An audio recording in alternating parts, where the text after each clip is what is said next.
यार, जिंदगी भी क्या चीज है। रोज वही ऑफिस की दौड़, वही ट्रैफिक का शोर।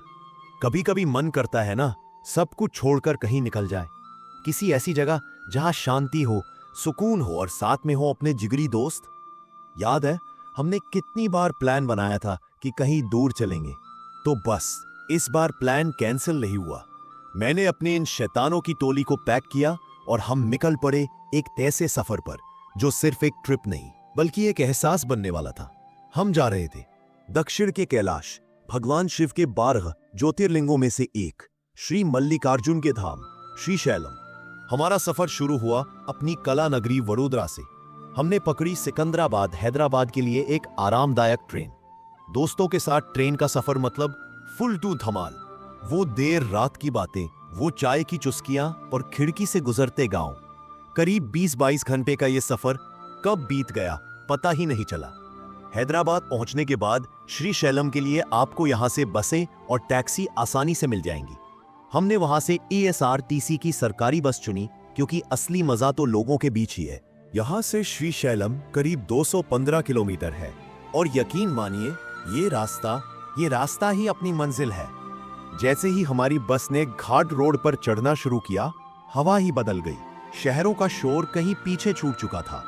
ये नल्ला मला के घने जंगल हैं जो भारत के सबसे बड़े टाइगर रिजर्व में से एक है। हर मोड़ पर ऐसा लगता था मानो प्रकृति ने अपनी सबसे खूबसूरत चादर ओढ़ रखी हो। हम सब बस खामोशी से बाहर देख रहे थे, मंत्रमुग्ध रह गए। हर मोड़ पर लग रहा था जैसे खुद भोलेनाथ रास्ता दिखा रहे हो। श्रीशैलम पहुंचकर पहला सवाल था, रुके कहां?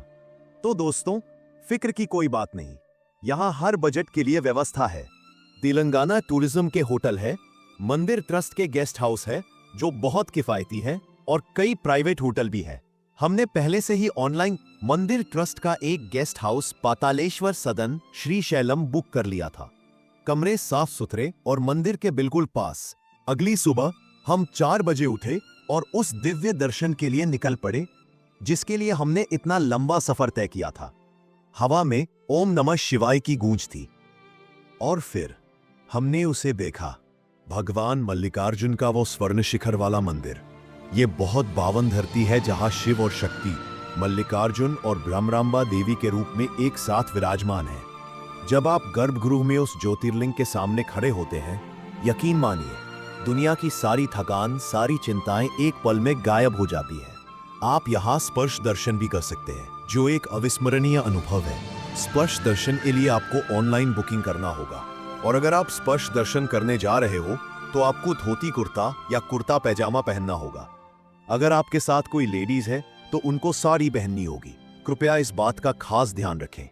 दर्शन के बाद हम निकले आसपास की जगहें देखने। सबसे पहले गए साक्षी गणपति मंदिर, जहां गणपति आपकी यात्रा के साक्षी बनते हैं। फिर हम पहुंचे पाताल गंगा, जहां कृष्णा नदी बहती है। यहां तक पहुंचने के लिए रोपवे का मजा जरूर लेना, ऊपर से नजारा शानदार दिखता है। हमने यहां बोटिंग भी की, ठंडी हवा और शांत पानी, मजा आ गया। उसके बाद हम गए अक्का महादेवी गुफाएं। भारत के श्रीशैलम के पास नल्लामाला पहाड़ियों की श्रृंखलाओं पर स्थित एक महत्वपूर्ण प्राकृतिक और आध्यात्मिक स्थल है। इन गुफाओं तक कृष्णा नदी के पार 1 घंटे की नाव यात्रा द्वारा पहुंचा जा सकता है, जो इस यात्रा को और भी रोमांचक बना देता है। इन गुफाओं में जाने के लिए आपको सुबह 6 बजे से बुकिंग करवानी रहेगी, जो रोपवे काउंटर से बुक होती है। याद रखें, जंगल एरिया होने के कारण वह दिन के सिर्फ 300 लोगों को जाने की अनुमति है, तो जितना हो सके उतना जल्दी उठने का प्रयास करें। अब बारी थी असली रोमांच की, नागार्जुन सागर श्रीशैलम टाइगर रिजर्व। ये भारत का सबसे बड़ा टाइगर रिजर्व है। हमने जीप सफारी बुक की। जंगल में घुसते ही माहौल बदल गया। घने जंगल के बीच इस उम्मीद में हमारी सांसें थमी हुई थी कि शायद जंगल के टाइगर के दर्शन हो जाएं। टाइगर दिखा या नहीं, ये तो सस्पेंस है, लेकिन उस जंगल के सन्नाटे और जंगली जानवरों को उनके घर में देखने का अनुभव लाजवाब था। शांत, हरियाली से भरा और जानवरों की आवाजें, टाइगर, ब्लैक बक, हिरण और कई खूबसूरत पक्षी। एक दोस्त ने कहा, भक्ति के साथ साथ एडवेंचर भी हो गया। इतना घूमने के बाद भूख तो जोरों की लगी थी। श्रीशैलम में आपको शुद्ध शाकाहारी भोजन मिलेगा। मंदिर ट्रस्ट की तरफ से रोज अन्नदानम की बहुत बढ़िया व्यवस्था है, जिसका स्वाद वाकई अमृत जैसा है। इसके अलावा कई छोटे रेस्टोरेंट है जहां आपको गर्मा गर्म इडली, डोसा, पूरी और स्वादिष्ट साउथ इंडियन थाली मिल जाएगी। तो अब बात करते हैं सबसे जरूरी सवाल की, खर्चा कितना हुआ? ट्रेन वडोदरा से हैदराबाद आना जाना स्लीपर क्लास में करीब 1125 रुपए प्रति व्यक्ति, 500 रुपए रहना। This is all adventure class का। गेस्ट हाउस में 800 रुपए में एक दिन के लिए अच्छा कमरा मिल जाएगा। खाना पीना और घूमना करीब 700 रुपए प्रति व्यक्ति प्रतिदिन, यानी कुल मिलाकर 3 से 4 दिन की इस शानदार ट्रिप का खर्च प्रति व्यक्ति लगभग 7,000 रुपए से 9,000 रुपए के बीच आएगा। और यकीन मानिए दोस्तों, जो अनुभव और जो यादें आप यहाँ से लेकर जाएंगे वो इन पैसों से कहीं ज्यादा कीमती है। ये सफर सिर्फ एक धार्मिक यात्रा नहीं थी, ये दोस्ती का जश्न था, प्रकृति को करीब से जानने का मौका था और खुद से जुड़ने का एक जरिया था।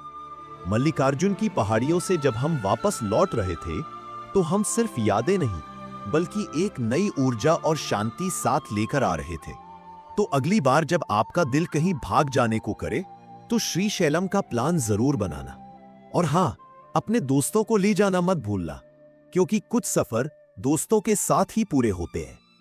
अगर आपको हमारी ये सच्ची कहानी पसंद आई हो तो इस वीडियो को लाइक, शेयर और सब्सक्राइब जरूर करें।